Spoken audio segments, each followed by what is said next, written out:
We all have challenges from time to time when it comes to our art, and in this video I just chat around some of the challenges that I've had, some of the things that you can do to overcome those challenges and to recognise what those challenges are and how to overcome them. How do you push through those really tough parts of your drawings? You know, when it gets to the point where you either lose interest in it or you know, it's become so frustrating because things aren't quite going to plan. How do you keep going, you know, with one piece? Or because I know some people can give up for months. They just get so despondent with their work that they can, you know, they can stop drawing for weeks at a time, just because you know, they've just fallen out of love with what it is that they're doing. And then people find it very hard to get back into things, you know, and don't feel inspired. I have to say it's not easier, but you don't really have a choice when it's a job and you have to feed your children and pay your mortgage, because you what do you do? I can't just stop drawing, if you know. So actually, in a way, it's a little bit easier if you do it as a job, because you don't really have a choice. But if you're doing it as a hobby, you know, it's so easy to lose faith and lose you know, inspiration and everything, and just stop. And it's, you know, it's a shame, because as a hobby, drawing is the most fantastic way of, you know, forgetting all of your troubles, and you know, it's a really good form of mindfulness, and it's just fantastic. But then what happens is you can run into the issue of, yes, you know, it's a good form of mindfulness, and it's a good form of forgetting all of your troubles, but it kind of brings a whole load of new troubles. You know, if things aren't working as you'd like them to be working, then it can start to become actually a really frustrating hobby. You know, and who wants to do something that is frustrating? So you know, it's about trying to find ways of getting over that frustration so that you can carry on with the absolute pure joy of drawing. You know, and I think one of the ways of being able to get over that frustration is realizing and recognizing that this medium is very slow, and it goes through a lot of stages where it doesn't look particularly great. You know, and as soon as you start to come to terms with that, then you can push on through those parts where it's frustrating and ugly and what have you. And the other thing as well to remember is that, you know, if you're an artist who's been, you know, going for some time, and you're learning, and you're you know, your pieces are good, and you're quite confident in what you're doing, sometimes that step up to the next bit of your development, that can have a really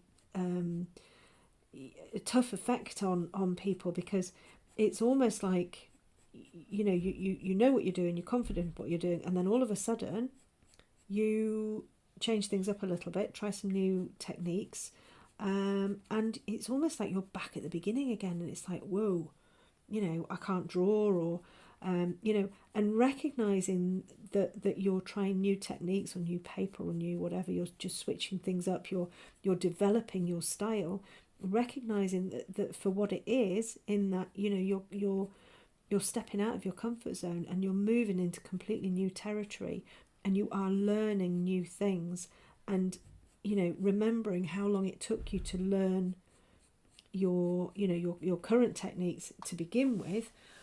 That then is going to be able to help you get over those stumbling blocks as well. You know, because change is hard, change is very hard, and when you start to change or learn new things, you know, you do go right back to the beginning.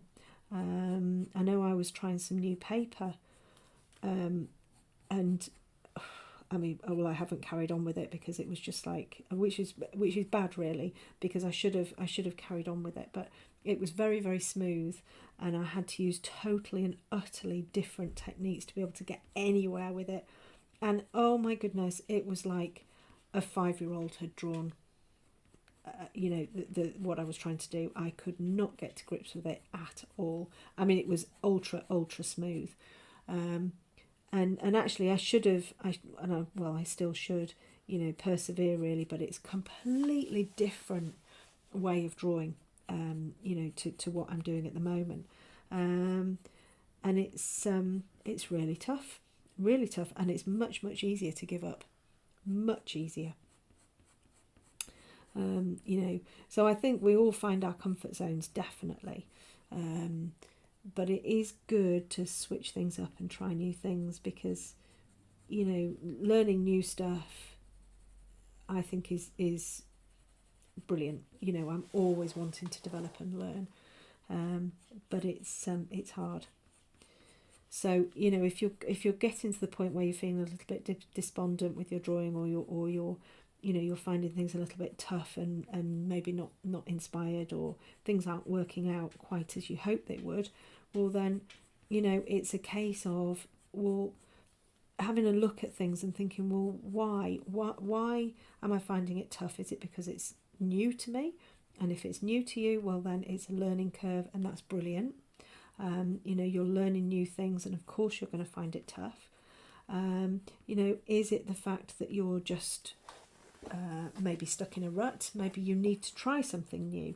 You know, there's all these different things. If you just kind of, you know, talk to yourself and find out why you're feeling how you're feeling about your drawing, well then, you know, you can start to come up with some answers and to build plans so that you can actually get over, you know, the issues that you're currently having. You know, it's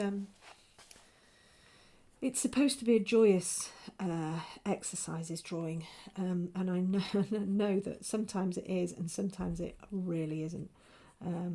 You know, so finding out what's kind of stopping you and blocking you is a good thing to do. And actually, chatting whilst you're drawing, I think has really helped me. Talking through techniques and everything, obviously for my tutorials and videos and everything, has really helped me to understand what it is that I'm doing, why I'm doing it, and you know, what works and what doesn't work. And I think that since I've started videoing, my work has actually improved. I mean, I have had some really good professional critique as well, which has helped incredibly. But I do think talking through what I'm doing has helped significantly, because it's made me realise, actually, you know, sometimes I do things and there's a reason why I'm doing them. You know, and it just kind of cements the reasons why I'm doing stuff. But it also makes me slow down a little bit as well. I do have a tendency just to kind of rush a little bit, and you know, just kind of talking through things has really helped me slow down a little bit too, which is good.